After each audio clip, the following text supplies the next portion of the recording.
excitement. He had to put in his own words.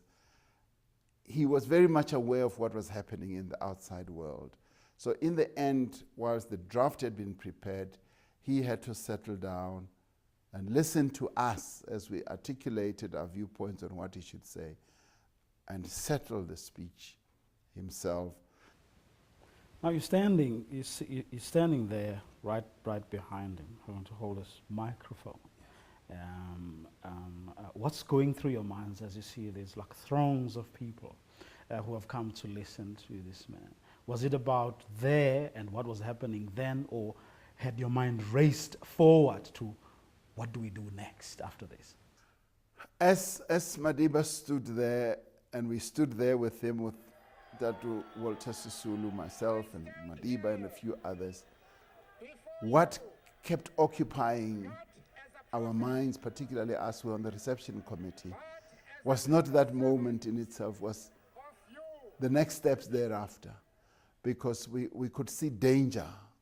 We could see a great deal of excitement amongst our people. But we were also filled with panic that what happens if out of this joy and deep pleasure that Madiba is squashed in a stampede.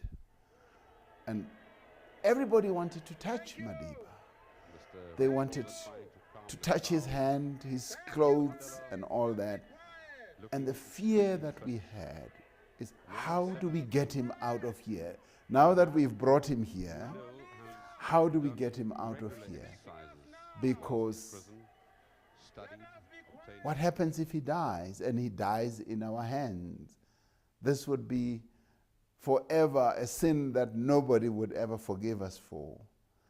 And this is where our security, inexperience, the amateurish type of security just surged to the fore.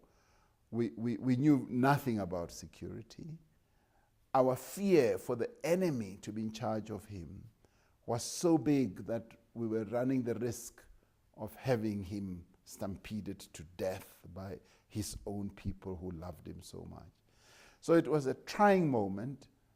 I don't even remember, listening to the speech in full.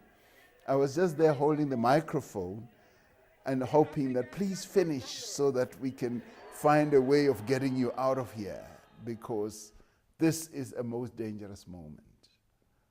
And the other fear we had, of course, was, what if there is some lunatic out there who would take a pot shot at Madiba because he was exposed? What if somebody wanted to stop the people's march to freedom? And that would have been the most opportune moment. And so it was a scary time. There was very little preparation that we had about this. But with the providence of everything else and the standing of the ANC, we were able to go through those very trying moments.